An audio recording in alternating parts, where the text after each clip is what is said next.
Praise the lord dear friends, మీరందరూ బాగున్నారా? Return to life miracles లో 9వదిగా పరిశుద్ధ గ్రంథంలో నుండి మరణము నుండి బ్రతికింపబడిన వ్యక్తి తబిత అనే స్త్రీ. ఈ స్త్రీ దేవుని యొక్క శిష్యురాలు అనే వాక్యము చెబుతుందండి. అంతేకాకుండా ఈమె అనేకమైనటువంటి సత్క్రియలను అనగా మంచి కార్యములను చేస్తూ ధర్మ కార్యములను జరిగిస్తూ మంచి మాదిరికరమైనటువంటి జీవితాన్ని జీవిస్తూ యొప్పే ప్రజలందరి ఎదుట ప్రేమను సంపాదించుకుంది. మరి యొప్పే గ్రామంలో జీవిస్తున్నటువంటి ఈమె కొన్ని దినములుగా అనారోగ్య పాలై మరణానికి ఈడవుతుంది. ఆ సమయమందు దుఃఖాక్రాంతులై పేతురు భక్తులు నివసిస్తున్నటువంటి లుద్దా అనే ఊరికి వెళ్లి ఆయనను తబిత దగ్గరికి తీసుకొస్తారు.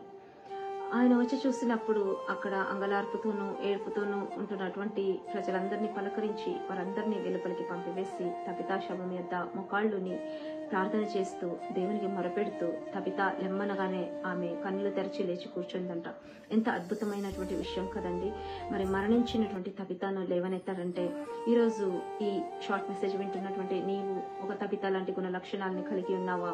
ఎందుకంటే అటువంటి గుణ లక్షణాలని కలిగి ఉన్నప్పుడు దేవుని శిష్యుడుగాను శిష్యురాలుగాను అని పిలువబడినప్పుడు నిజముగా ఆత్మీయతలోనూ ఆధ్యాత్మికంగాను మనం చనిపోయిన స్థితిలో ఉన్నాడలా దేవుడు రివైవ్ చేసి లేవనెత్తుతాడండి.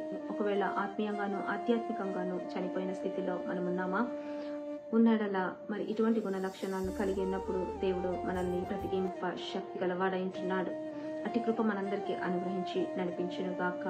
ఆమేన్. Hallelujah. Have a blessed day. God be with you.